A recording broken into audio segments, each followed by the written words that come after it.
Okay, great. So we're live. We'll just wait a moment while some people come into the room. Okay. You can monitor that from where you are? Yes, I can. We have Chris Serfontaine from Australia. Hey, Chris. Georgios from, I think, from Greece. Wow, Greece. That's cool. Hey, Greece. We have Will from the UK. From UK. Okay, and let me take a look. Currently, we can only see you, Florent. Oh, that's more than enough. Okay, how's that? Is that better? That might change in a moment. So now you have me.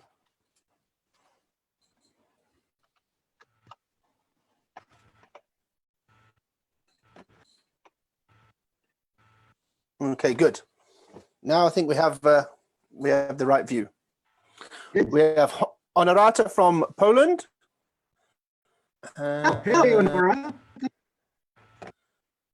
Yanyupun from Thailand. So 30 people in the room so far, Mr. Prawn. We have people from everywhere in the world. I love the technology. That's cool. Yeah. I mean, Thailand, Greece, Poland. Chris, where is Chris now? In Australia or in South Africa? In Australia. He moved from South Africa to Australia. Yeah, right. He moved from one place to the other. I mean, we really have the four corners of the world. That's great. Somebody from Croatia, from Lebanon today. Mr. Chemek is also here. Yeah, Mr. Chemek. I guess Mr. Chemek is coming from the same country as Honorata. I don't know why. I have that. I'm sure they're coming from exactly the same house. Okay, we give it 2 minutes. We'll let some more people join, and then we'll go. Yeah, go ahead.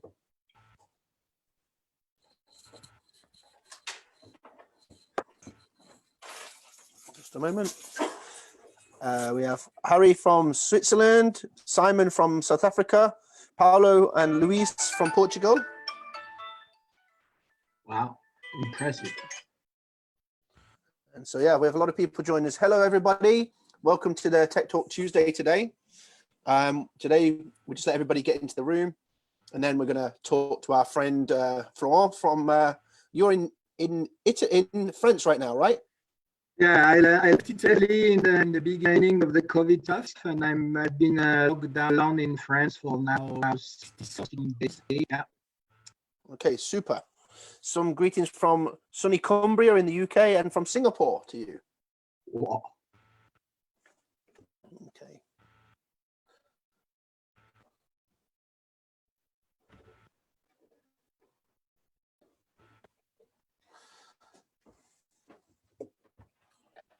Okay, so we have 56 people in the room. I guess it's time to start.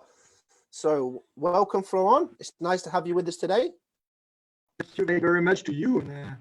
Thank you for the invitation. I love it. We're going to start by asking you to introduce yourself. Tell us your name, your age, if you like. Where's your home country, and where do you live currently? Plus, what is your day job? Okay. Prior to that, I want to say hello to everybody as well, and I wish everybody around the world, wherever you are from, are safe and going through this COVID shit safely, and because it's something we've never lived in our lives. It's painful, it's deadly, and we'll have to all stay safe. So my heart is with you guys wherever you are and whichever situation you're facing. Back to your question. Well, my name is Florent Locatelli. I'm 53. It's not a secret. I don't look that young anymore. I'm French by nationality, but I live in 3 parts of the world. I share my normally when there's no home lockdown. I share my time between 3 countries: France, Italy, and Russia. Because my wife is Russian. Sorry, I'm not free anymore. My kids in France, and I work in Italy. So that's how I manage my agenda. And on top of that, when I have some free time, I'm also managing my trips in Asia to see my suppliers, or in Italy, or wherever they are, because I will get talk about that later. But my main job in life is to create a product for Mares, and it's quite consuming. And and what is your official job title right now? And then explain a little bit what that means. My official job title is the Mares 6R Daddy. Daddy, Papa. Yeah, I joined Mares 7 years, almost 8 years ago now, and that time is really flying. Huh? Yeah, I joined Mares in 2014, so that's no, wait a minute, it's almost 7 years. And my mission was to dream, invent, create, realize, implement the Mares 6R line. And once this was done, the job was to continue to renew the line, expand the line, but also to make sure everything is going smoothly with the line. When you start a project like this in such a short time, you have to face a lot of unexpected things, quality issues, supplier issues, supplier closing. You need to find a new one. Material is not the one you want to use, and blah blah blah. I mean, lot of issues. So my job was to fix the issues, and then once all this is fixed and the line is there, train the people, because the technical diving culture was absolutely not within the Mares. Mares is a 70 years old company, and they were never doing technical diving equipment, and they had absolutely no relation with technical diving. So my job was to do a lot of training, and you know that very well, Adam, because you're a trainer as well. I mean, training is not one shot. Training is multiple layers of training, and when you say something, you have to say it again and say it again and say it again, and make sure people get it and can perform correctly. And so that's all together what I'm doing. Yeah.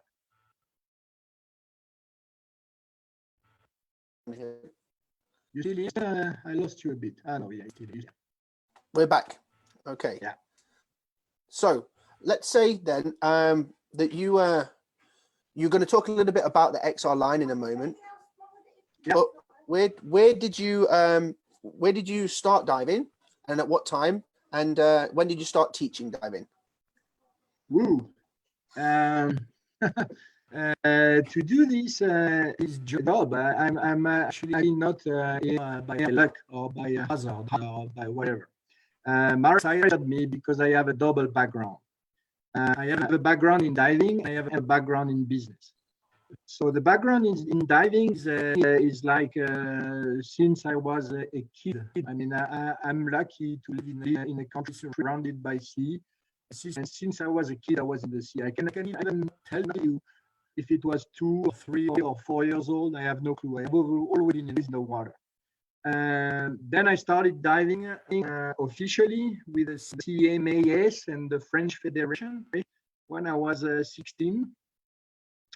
Well, at this time, they were calling that diving, but it was more like swimming on the surface with tanks on your back forever.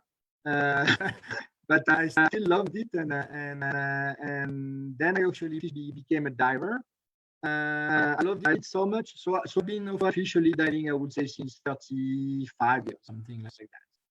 Then I became an instructor, first into the recreational diving, and then later on in the technical diving. That was pretty much 10 years later. So I'll say I've been an instructor for 25 years, more or less.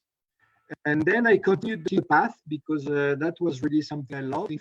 And I became an instructor trainer, and I also became a course director with Paddy. Became a course director with Paddy 15 years ago. Damn, I look like I'm out of a museum now. Huh? I hate that. So yeah, 15 years as a course director and as an instructor trainer. And then, for obvious reasons, I left PADI and joined the SSI family and continued that way. So yeah, long time diving and a lot of dives. But the best, sometimes people ask me what is the best dive you've ever made, and I always say it's the next one. I still haven't done it, so I'm still passionate. No, I mean that's true. You know, Adam, sometimes people in the company, I mean, they work in a dive company, but they are passionate about football. They are passionate about cycling or I don't know, paragliding, name it. When people ask me, "What are you doing, Florent, in life?" I say, "Damn, I work in diving and I love diving. The only thing I know to do is diving." I'm kind of a monomaniac, primal idiot. But that's okay. I can handle that. I know I know the feeling, huh? But you know, what kind of diving do you like to do for fun then? If you had the chance to pick your equipment tomorrow and go to diving, what kind of diving would you do? Would it be a wreck, a cave, ice? You know, what kind of diving is your favorite? Wow, that's a tricky question because I am a Jekyll and Hyde person.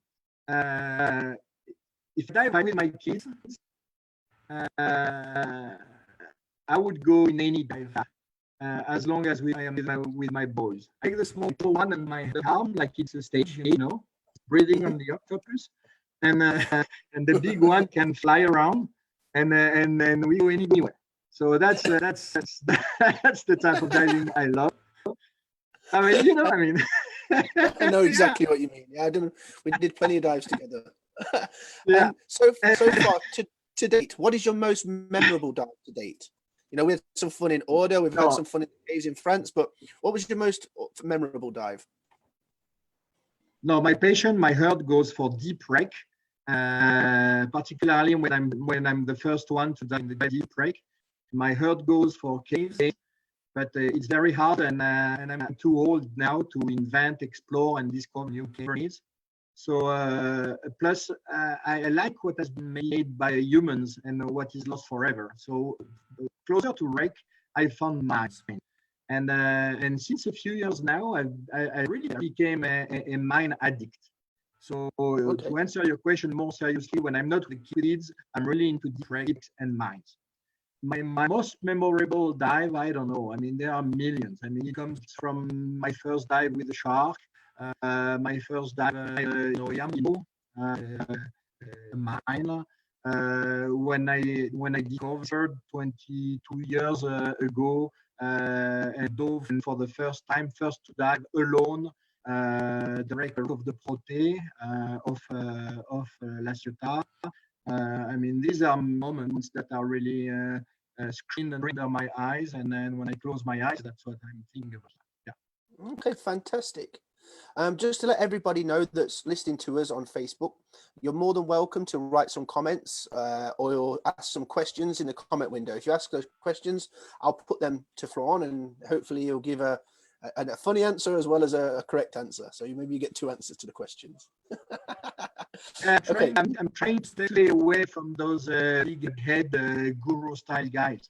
I mean, you can when you do what you like, and when you do what is your passion and when it's really the fuel of your life, I don't think you need to impress other one. I mean, the only one I want to impress is myself, and I want to be sure that what I do is first something I do for me and for myself.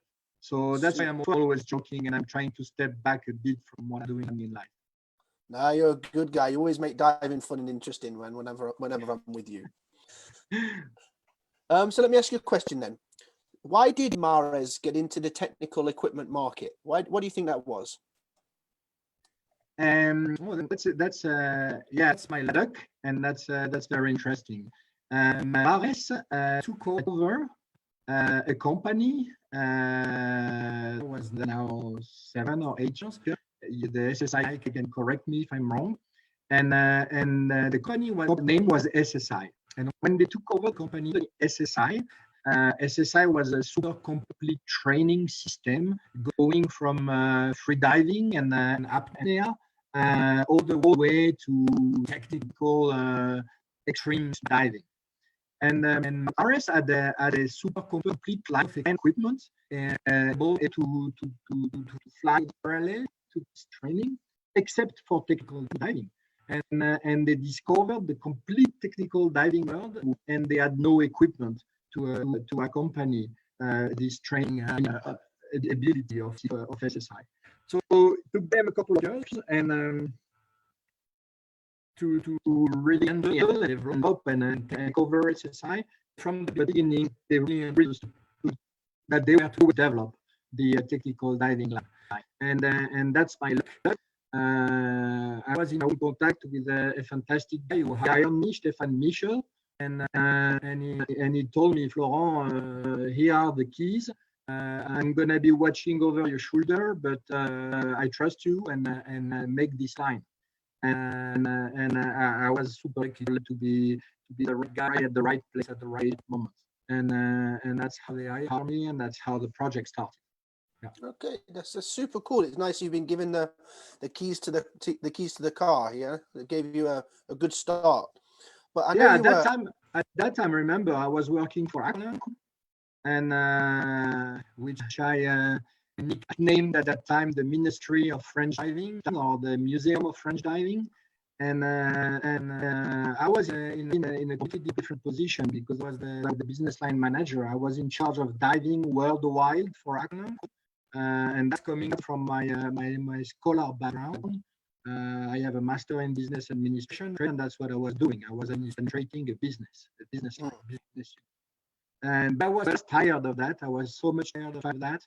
And then this man comes to me and say, "Look, and you're sleeping, you're breathing, you're dreaming, technical diving. All right, do it." Wow. I mean, think about it. I was like a kid for 6 months. Uncontrollable. I remember that time well. There was a lot of interesting development happening. You had a lot of cool stuff on your desk whenever I walked inside the company. So it was really nice to see. But why were you the guy? Why are you the guy we come to when we need some technical product designing? What is it about you? Is it the context you have? Is it the philosophy you have? Why would you be the guy to select when we need technical equipment? Well, creating a line of product is not just coming in the company and say, I'm going to do this and do that and this and do that. At some point, you have to really do it. And how do you do it? First, you need to be able to understand what is the need, what competition is doing, and you need to be able to be in touch, to have a network of people who can also help and drive you into this process. So it means you have to come from this industry. I mean, not only as a trainer, as a diver, but also as a member of the industry who knows the process and who knows the suppliers. Then once you start to do that thing, you have to do it within a company. You're not a free electron. You're not doing everything by yourself. You have to be part of a team. And you have to know how to interact and how to fit somehow in a company. And if you're born independent, you cannot do that. You can be as good as you want. You have also to convince people inside of your own company sometimes. So that's where you need a background also in business and a background in how to make things. Because you have to report, you have to calculate cost, you have to calculate profitability, you have to calculate the life cycle of the products. I mean, I meet a lot of people every day and they tell me, well, you should do that. Yeah, I know I should do that, but how many of those are we going to sell? 10? I'm sorry, my friend. I mean, that doesn't work. I mean, we are an international company. We cannot do 10. It's if you want, I make 10 samples for you, I give it to you, and you're happy forever. But that's not going on a worldwide scale. And you have also, I think, and you have to be able to say no. This is probably the most difficult thing, be able to say no. People come and you know, in the technical diving world, I think if you ask 10 people to give you their opinion, you'll receive 20 different answers. Yeah, and the divers are notoriously difficult to work with. I know that feeling. Yeah, So you have to be able to understand that there is a growth curve, and you need to focus on the 70% of in the middle. But unfortunately, in our technical diving world, the ones that are voicing the more are the 5% in the beginning and 5% in the end. So you have to be able to say no to those guys and still be friends. It's quite complicated. There's a lot of ego going in the industry as well. Yeah. So that's probably why they got in the company. And yeah, I would say so. Also at this point, I was in contact. We had a lot of respect as competitor with, again, I'm talking about Stefan. I worked with Maris. Remember, I worked with Maris when I started working in the dive industry. That was, yes, yeah, 20 some years ago, 25 years ago. And since that time, I was always in contact with all my competitors. Okay, not sharing secrets, not sharing the general value of our gross margin. But I mean, you can work in a different company and still be friends and still respect each other. And I was lucky enough to have also Stefan that I knew for 25 years and who say, okay, do that. So that's a lot of factors. Yeah. No, you're right. And when you develop a product, you need to develop it for a time period. You can't decide to make a product and it be ready tomorrow. So you have to know what people will want in the future, I guess. That's quite difficult. Speaking of the future, we got a question from Mark Crane from Bali, if you don't mind. Yeah. He would just like to say that you released the first stage turret style now on the first stage with a twistable turret. It's a new direction for Mares. Are you looking at developing that range, or do you think there's another step for the regulators?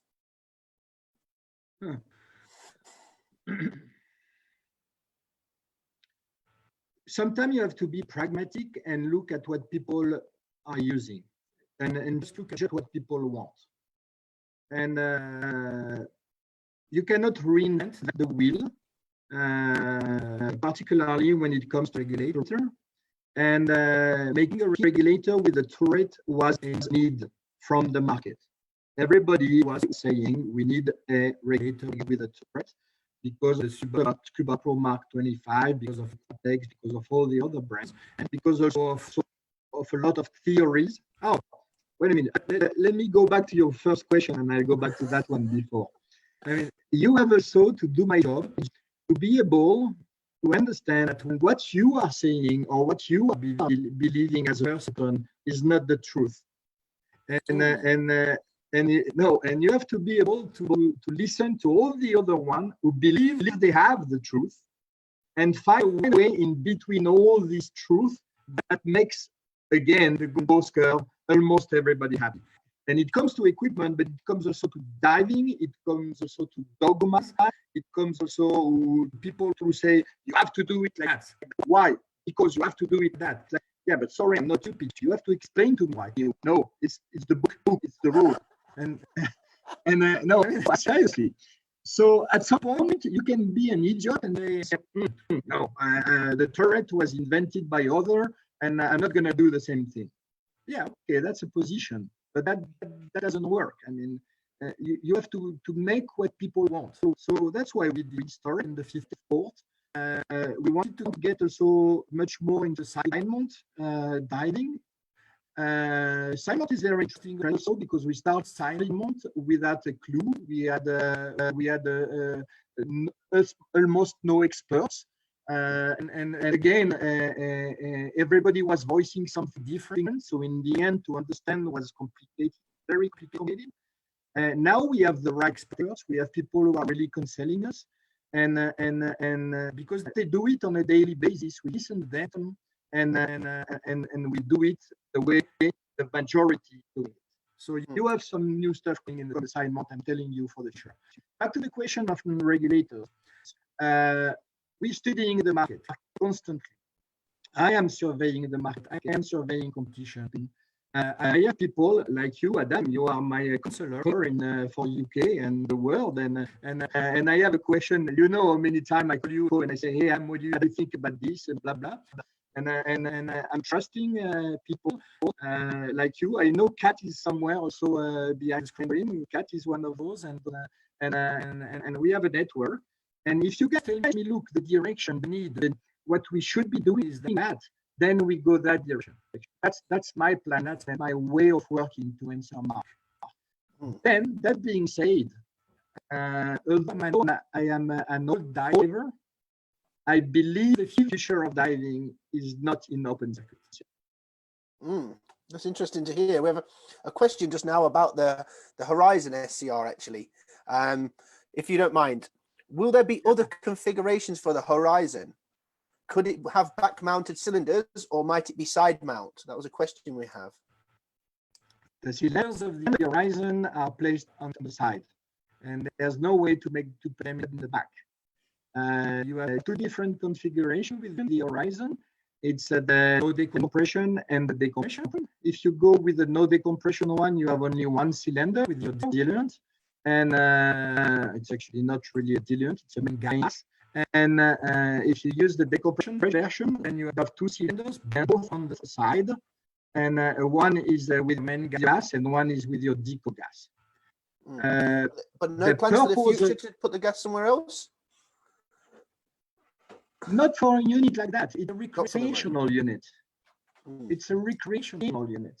And, so, you know, I mean, I understand the hardcore topics can be very frustrated sometimes by the Horizon because it's limited to 4 meters and it's a semi-closed and you cannot helium, but it has not been meant for that use and for that target and for these people.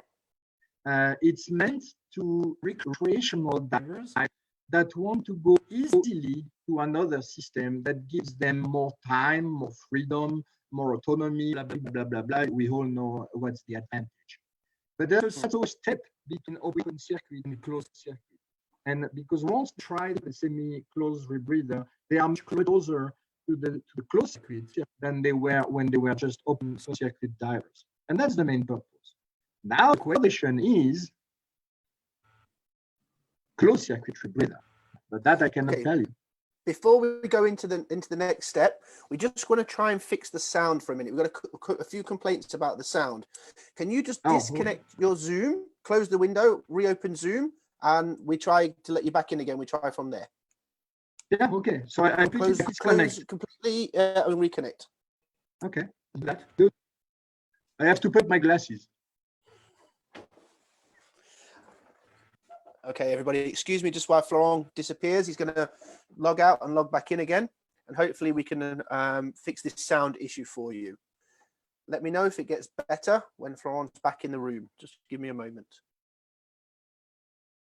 I hope you're all doing well during the coronavirus lockdown. I know that some of you in your countries are now opening up and things are getting a little bit better. You might be able to get back to diving. So I'm looking forward to also the same thing in the UK so that we can dive again soon.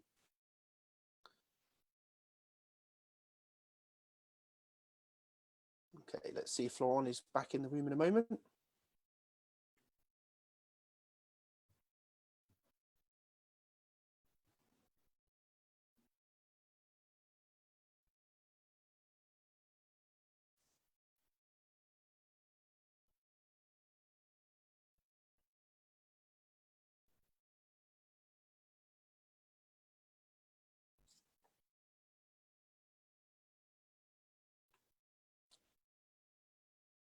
Okay, he's not back yet.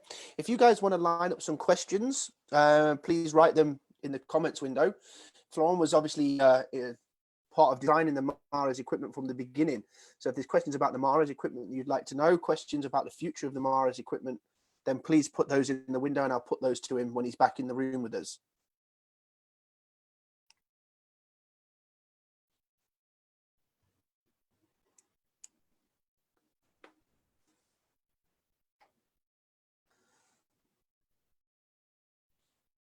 Unfortunately, SSI in the Maldives, I do not know any jokes that are suitable for daytime airing on Facebook Live. So I think I'll stay away from that and try to keep my job if that's okay.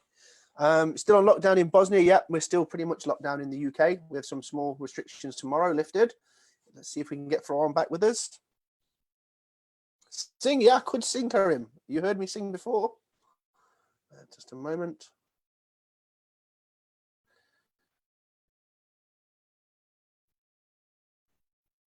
On is back with audio. Hello, hello. Okay, I can hear you. Just turn your camera on again. Yeah. Okay, Florent, we have you back. Good. Can you hear me in a better way now? I think it's still a little bit, but it's better. Okay, cool. Let's continue. Okay, so we have a question from Chemek. What is the best rebreather?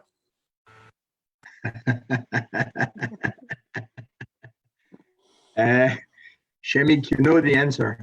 And you know it's a secret. We cannot tell people because it's still in the pipe.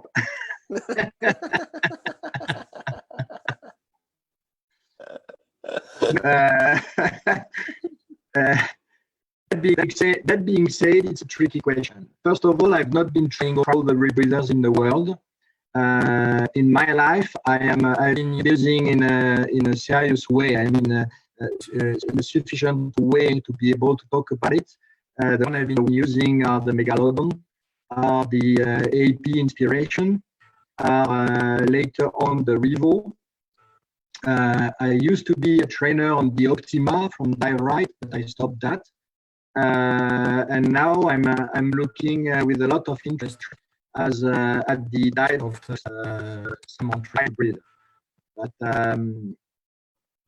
I can really pronounce myself and say something about Megalodon, Revo, and AP valve. I started, and I'm not objective. It's like a pair of fins. When you've been diving for 20 years with a pair of fins, it's very hard when you change your pair of fins to find a new pair of fins that gives you the same feeling and the same touch in the water as the old one. And it takes you 6 months to get adapted. I started to dive with rebreather in 1998. So that's 22 years ago, when a guy called Martin Parker invented the rebreather. He invented that in 96, I think, and was trying the first prototype, and then was selling the first unit in 98. And one guy taught me how to use that stuff, and I think I bought my first own rebreather. It was an AP valve one, and that's in the 90s. So I've been diving with this unit since 20 years. So I mean, it's part of myself. It's just like an extension of myself. I won't say it's the best unit, but it's the one I mastered the most. Then I tried the Megalodon, and I loved the Megalodon because it was almost indestructible. And I absolutely do not take a lot of care of my equipment. I'm not the type of guy rinsing the equipment after every dive and putting the equipment in the cotton in a safe place. And Megalodon was at that time much better than Inspiration for that. Then I discovered Revo a couple of years ago when Mares took over the Revo company. And Revo, it's again another different machine, which has a lot of advantages as well, but it's a different machine. Revo is, I would say, is a safety-first machine, and it allows the diver, first the training is harder, and it allows the diver to be a little bit more idiot. It's idiot proof than the other machine. On basic rebreathers, you fail, you die most of the time. Some rebreather gives you more safety than others. I know Adam is a big fan of JJ. I tried the JJ a couple of times. I also know Jan, the owner of JJ. I would never say it's a bad machine. It's a very good machine. It's just not the machine I use because I cannot afford to buy a rebreather, and I'm not a dive shop and I don't have money for it. Otherwise, I would probably use them more. What I can tell you is that there are some machines that I will never use because I've seen some of my friends dying with these. I will not publicly say that because I never say anything bad against my competition. But some machine I will never use. I'll tell you in private. But I will some. Yeah, I would say to people that, you know, the best rebreather is the rebreather that you're happy diving, you know, and it's very personal. If you say to somebody, you know, I don't like your rebreather, it's worse than saying I don't like your wife, you know. It's people, when they spent this kind of money and time to train, then, you know, and they get in the dive and they want out their rebreather, then it's the perfect rebreather for them. That's usually how it works, right? Absolutely. So Yeah, we have a question from the audience, my friend. Is there any news about releasing new side mount BCs? Will you release any new side mount BCs? Yeah. We're looking for the boat show next year or sooner? No, it's not secret. Thomas Mishura has joined the team. Thomas, thanks to Shay, by the way, because they are also close friends and they live in the same country.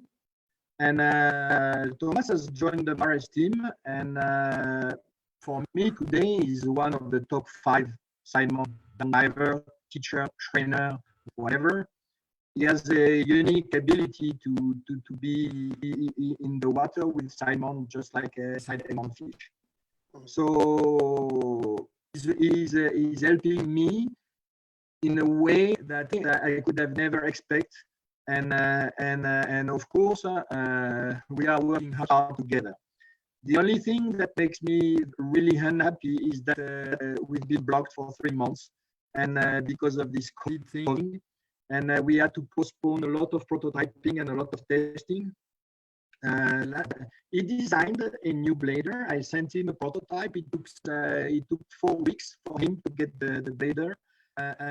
So that's lowering the process. And what was probably planned for the next buyer's guide will be probably postponed 1 year. But that's life. I mean, that's the way it is. But No, absolutely. This affected all businesses. But it's exciting time for the side mount world in Mares XR. So you just talked there a little bit about how you develop the product. Can you talk me through it? Talk me through, somebody comes and says, Florent, we want a new wing or a new regulator. What is the process? Where do we go through before it ends up on our shelves and we can buy it? It's a super long process. It's also something people need to understand. I mean, it's making a product is not just like this. I think it, I design it, I prototype it, and I sell it. No, it's not the way. That's not the way. So first, you brainstorm it. You then on a piece of paper, you put the key features you're thinking about. Then what you do is you go to key people. We were talking about Thomas when it comes to side mount.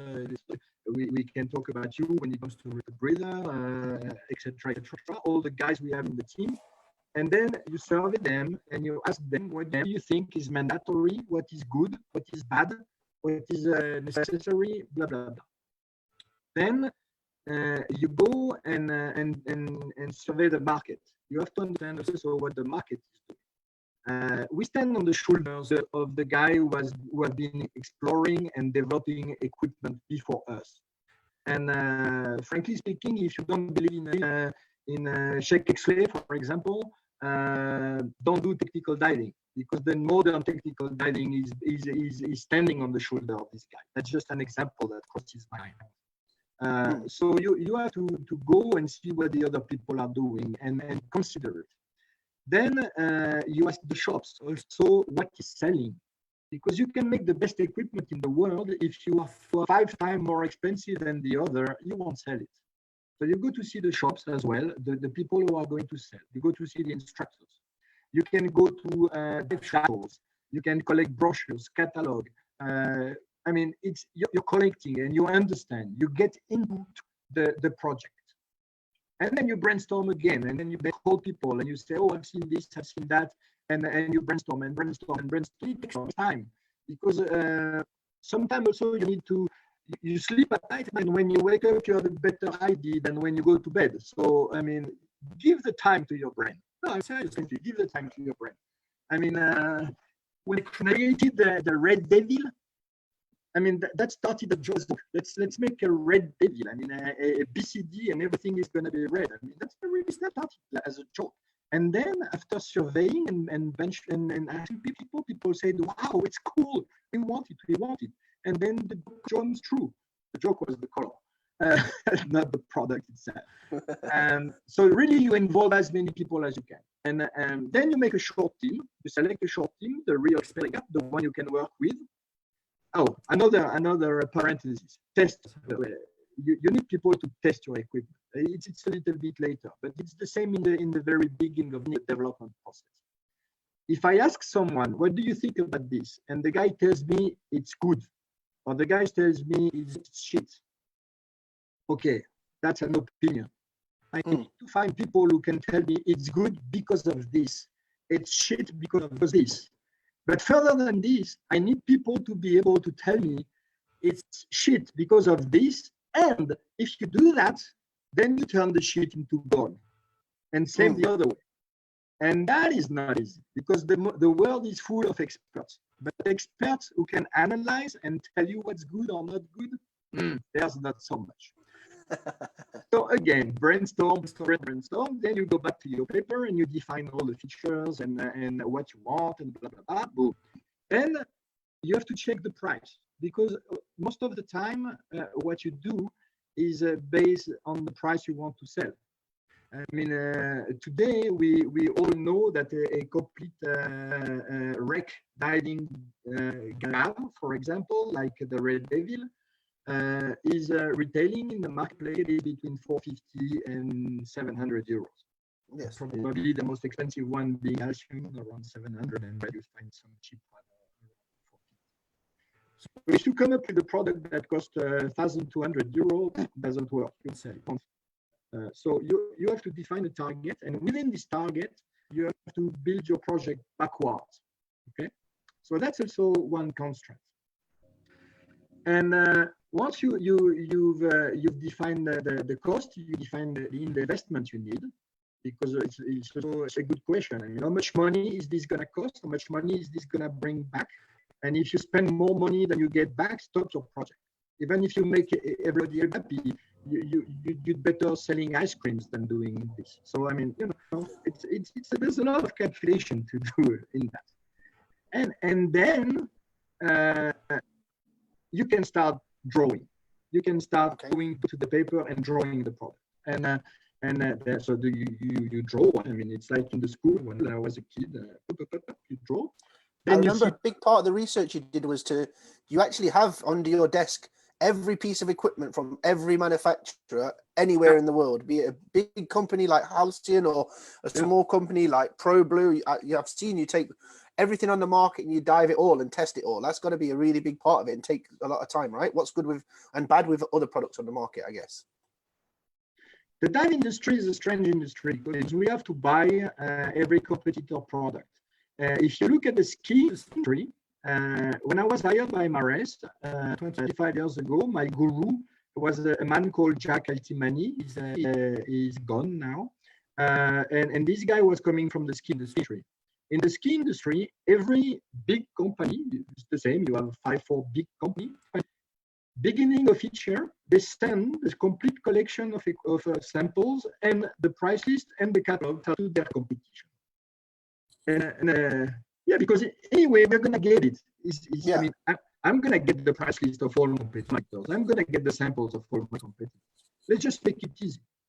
So anyway, I mean, end of the parenthesis. Yes, I survey a lot what is coming on the material and what are new innovation and everything.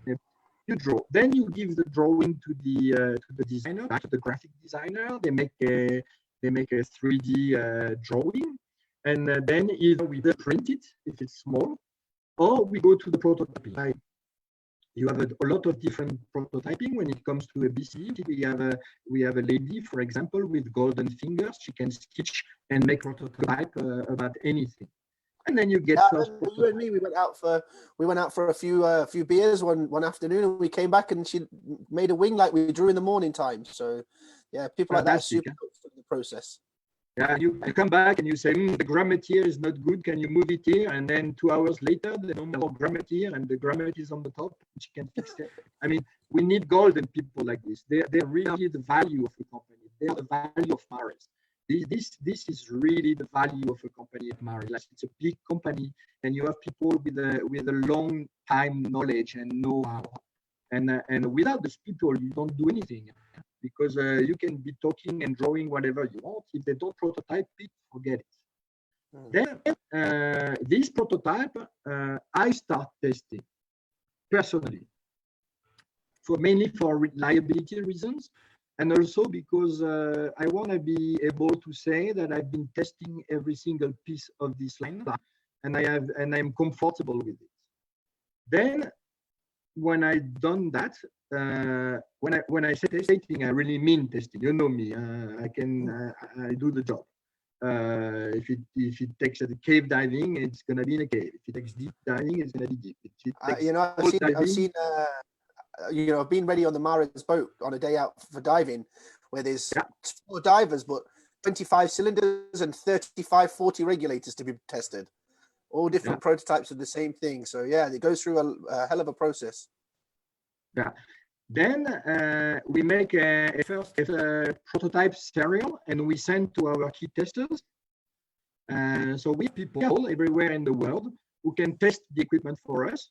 You are one of these guys, but we have also guys that live in freezing cold country. We have people living in the desert. We have people living where the sand is big and some where the sand is small, some in freshwater, some in salt water.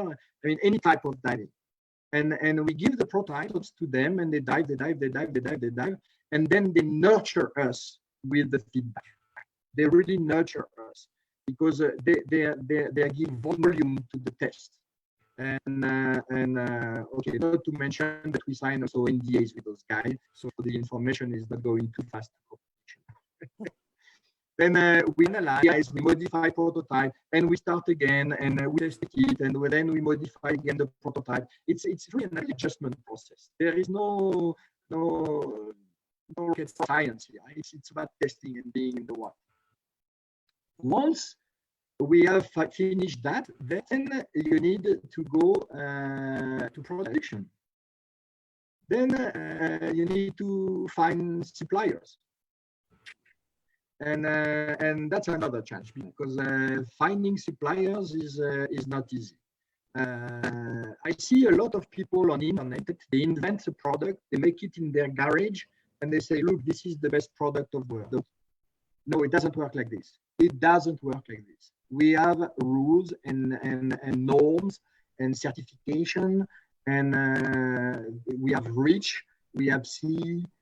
We have a lot of stuff we need to go through, and we as Mares and as a major company, we cannot launch products that are not CE. We cannot launch products that are not REACH compliant. We cannot launch products that are perfectly accepted in all type of certification norms, blah blah blah. And there's one norm in the USA, there's one norm in Germany, there's one norm in France. I mean, everybody has a norm. And we need to comply with all that. It's a hell of a work. It's a hell of a work. And sometimes you have to modify your product to make it comply with those norms and regulations. Give you an example. When you make side mount blader, if there's no valve on the top, I mean, this is not passing the CE, period. So you sell a product that has no CE, boom, easy. So it's like that. I mean, put it real fast then, yeah. Now, yeah. I mean, you don't have a choice. So selecting suppliers is complicated because sometimes you are tempted to go in China. China is cheap, but China is very good when you make huge volumes and when the quantity is not a key point. When the quality, sorry, is not a key point. When quality is a key point, you better do that next to your company. It's more expensive, but you can control and check, and you're talking to people who have a quality-oriented mind already. If you need to be flexible, so I work with a lot of Italian suppliers. I have a lot of Italian suppliers around the Lake of Como. I have one in mind who is a fantastic guy. I mean, you call him 2 days later, he can prototype something for you. You test it, you ask him to modify. If there's a quality issue, the guy drives the same day to your company, fix it. I mean, that has also value. So selecting supplier is very, very important. And then hopefully, after all this crap, you have a product. We're talking about minimum a year, and when it's a regulator, I would say it's 2 to 3 years. So that's a long process.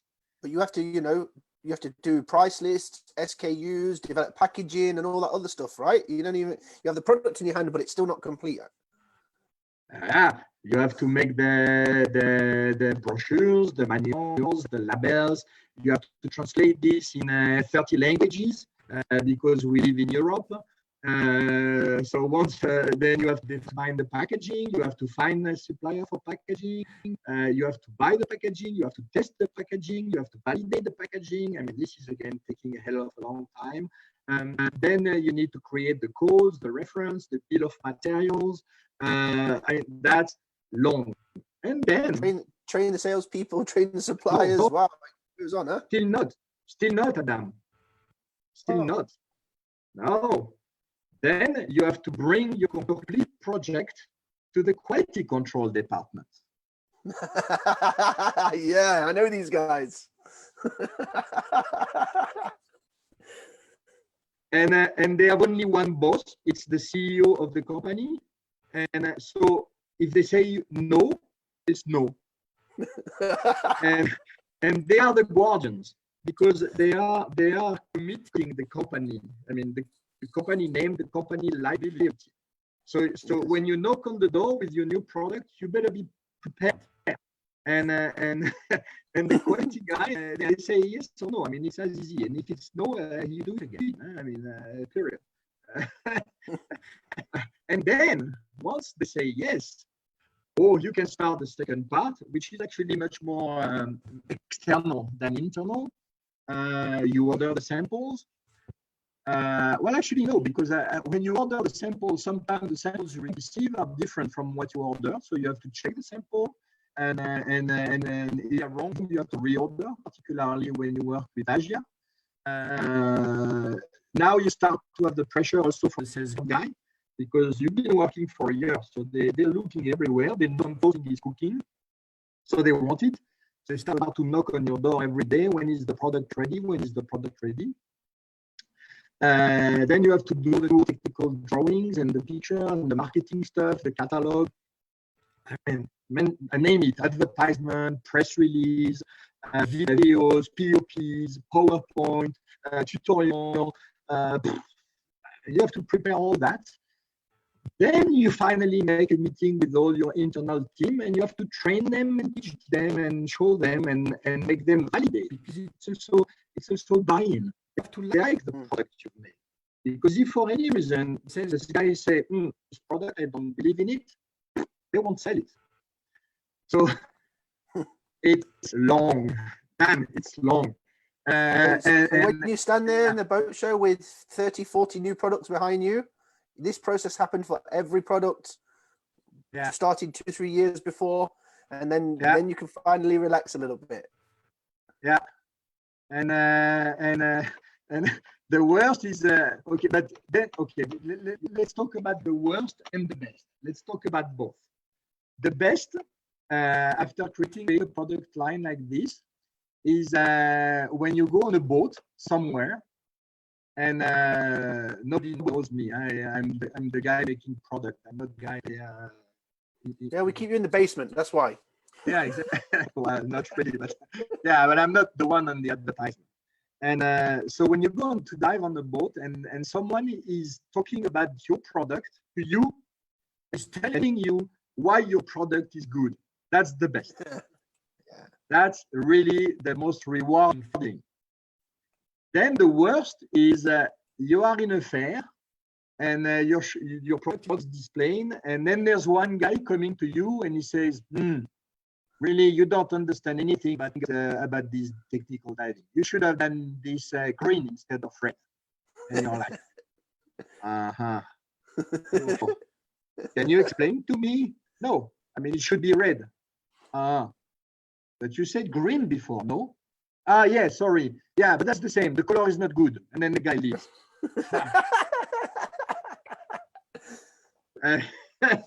That's okay. I mean, that's okay. I mean, you can't make a product that fits everybody, but it is a super nice thing. You know, you and me have been on the boats and in the caves together, where we see people we don't know before just wander past with equipment that you designed, and I can see in your face you have a little smile, and you think, that guy's enjoying his diving now. That's good. Yeah.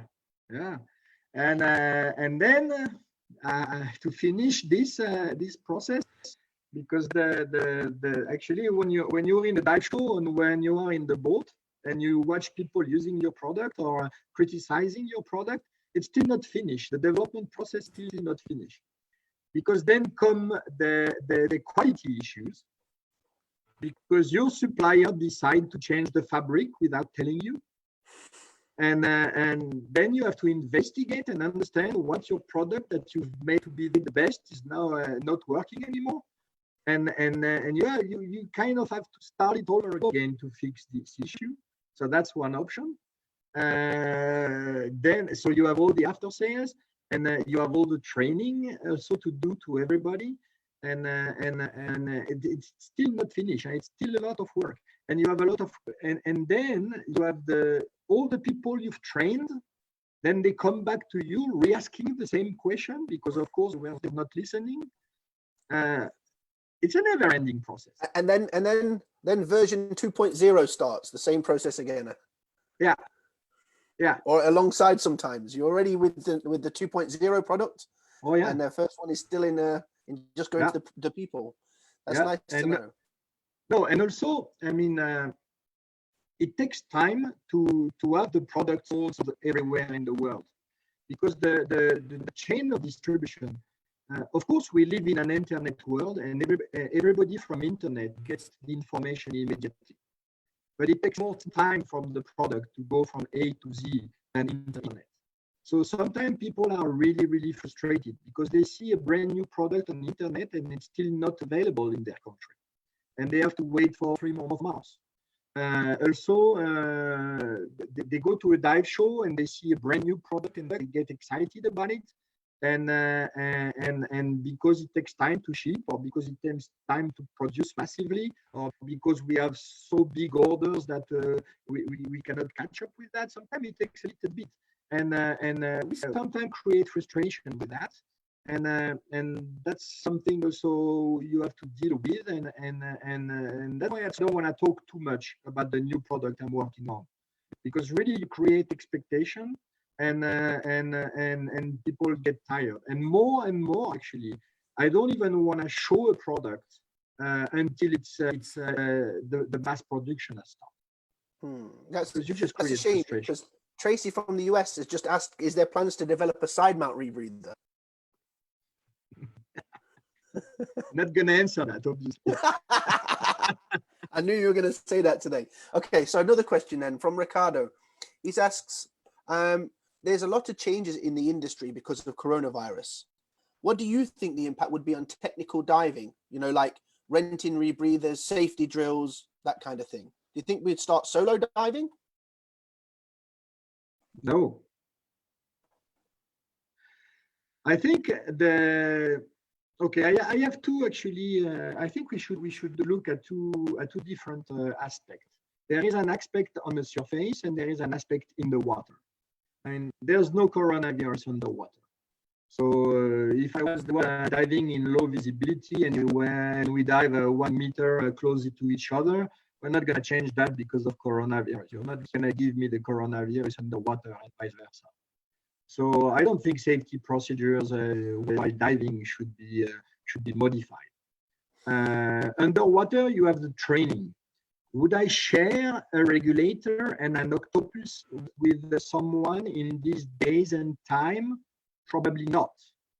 But to be honest with you, I would not have done it before. I think the fact of placing the regulator from another mouth in your mouth is already risky, with or without the COVID. Probably the training agencies are going to modify their contents to voice it and to write it clearly. That's probably going to be a change in training underwater, and that's not bad. When it comes over the water, you have the people behavior and you have the equipment. Yes, equipment will be cleaned.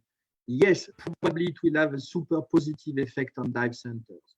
And some dive centers renting equipment in a very bad shape without any knowledge of what is hygienic process. they will either disappear or adapt, and that is for the best of us all.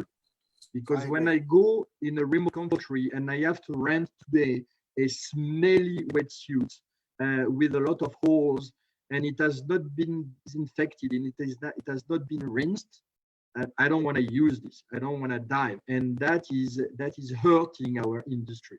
So if this makes people change, that's a big asset, and not only the suit, everything. I mean, boots, neoprene boots. Think about it. I mean, in some dive centers, you can rent neoprene boots. They are barely rinsed. they're barely boots anymore in some places. Yeah. I hate that. So if this is making people changing, and if it raises our industry up, and we get rid of the bad horses, and we get only the professionals still in business, I love it. I sign immediately.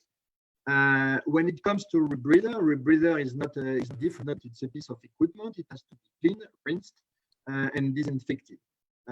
Actually, correct me if I'm wrong, but I believe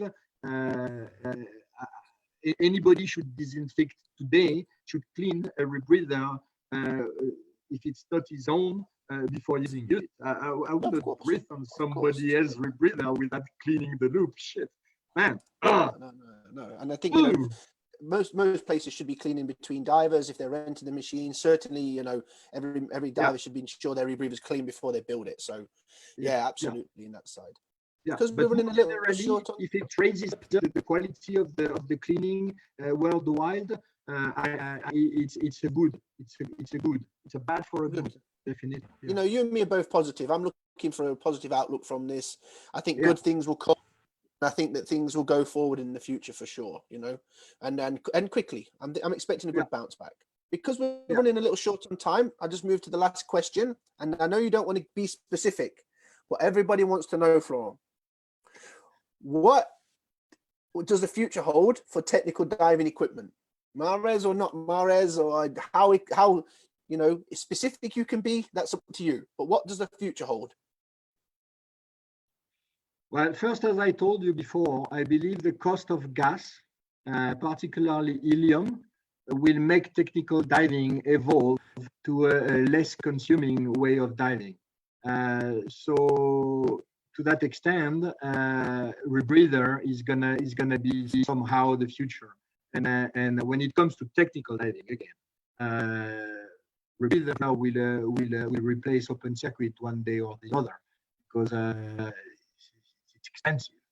Then rebreather, I'm a fanatic of rebreather, you know that, but they are, in my opinion, they are safer when they are well operated, and it's our duty as manufacturer to make rebreathers that are safer and safer and safer, and more and more and more idiot-proof. Of course, the more we are making idiot-proof, the more Mother Nature is building stronger idiots. But still, no, I mean, it brings you hot water. There's no dehydration. It's a reduced decompression. You always breathing the best mix, etc., etc., etc. We all know all the advantages of rebreather. So for me, the technical diving is going to go just direction, more safety. The second point is I would like to see it more comfortable. Cold is an issue. People need to feel comfortable, to have comfortable equipment, not only in fitting, but also in wearing, and also in thermal protection. I don't know, having a P valve for me, it's an evolution. The day I see all technical divers with the P valve, it means they all drink massively before going in the water. Drink water, I mean, and they can hydrate, and that's increased safety. So yeah, comfort, safety is for me something important. Then I think we are also, you know, people are changing. Hardcore diver like you and me, monomaniacs, we are disappearing. People are touching a little bit of everything. And nowadays, I'm training students to go dive in a cave, and they are like cave tourists. They want to know how to dive in the cave, the 50 first meters, take a picture, enjoy the thrill, and then they'll never be explorers. They'll never go any further. So we need to make that more accessible also for them. I think the time when technical diving was only for ex-military guy is gone. It's opening a lot to Mr. Everybody, and this has to be prepared. This has to be controlled. This has to be done in a big safety. That's how I foresee. Any further, I don't know. I'm not God, and I'll be dead. So. let's hope it's not too soon. But the future seems to hold rebreather development that are safer, easier to use, more accessible. Yeah, and will allow people to feel like they're getting more enjoyment for their money. That's what I think you're saying, right? Easy to travel, lighter. Yeah. Because we got a couple of people who say now on the Facebook, they don't know how they're going to sleep, knowing that you're working on a new rebreather, but they have no details. I didn't say I'm working on the new rebreather. I know. I never say that. I'm dreaming about a new rebreather. Probably that's the true answer. I'm not working on a new rebreather. No, I'm serious. Actually, seriously, I mean, guys, don't get excited. I am not working on a new rebreather. I am working on some, I can tell you it's not a secret. I'm working some exciting product that will be launched not this year because of COVID, but next year. I've been surveying a lot of people, and systematically when I was making a presentation, I was asking people, what do you think is missing in the line? And I've listened to that, and that's what I'm doing. So I'm fixing today some quality issues we had, particularly on the dry suit. I want to have a perfect suit, starting by being dry all the way to being comfortable. And we had big issues on dry suit. I'm facing my responsibilities, and I have to fix that. That's important.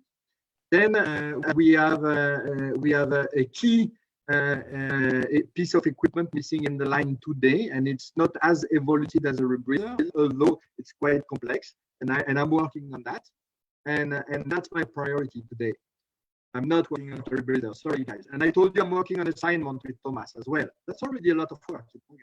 Yeah, we already gave a lot away today, Florent. I'm happy that you came online to tell the people where we're going in the future. We got a lot of people who wish that they could be test divers or prototype divers for you. You've got a lot of people online if you need a hand, but of course, I'm always here for you, buddy. And we can go diving again soon, hopefully.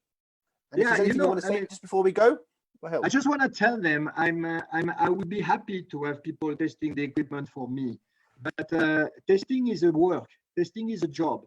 It's not just getting equipment for free and being able to put on Facebook that you have the new equipment before everybody else. Testing is first going in the water regularly. I need quantities of dive, but testing is also being able to come back from the dive, sit in front of your computer and write a report that is giving me a feedback without me chasing you for days, and that is giving me a feedback with a reason and an explanation. Then, if people are willing to do that, well, my door is open, always. Super, man. Always. You're a great guy. Thank you very much for your time today, Florent. It's nice to see you. Thanks for inviting me. You and me, we go diving again soon. Yeah, we have some dates. Bye-bye. Ciao. Thanks to you. Bye. Bye.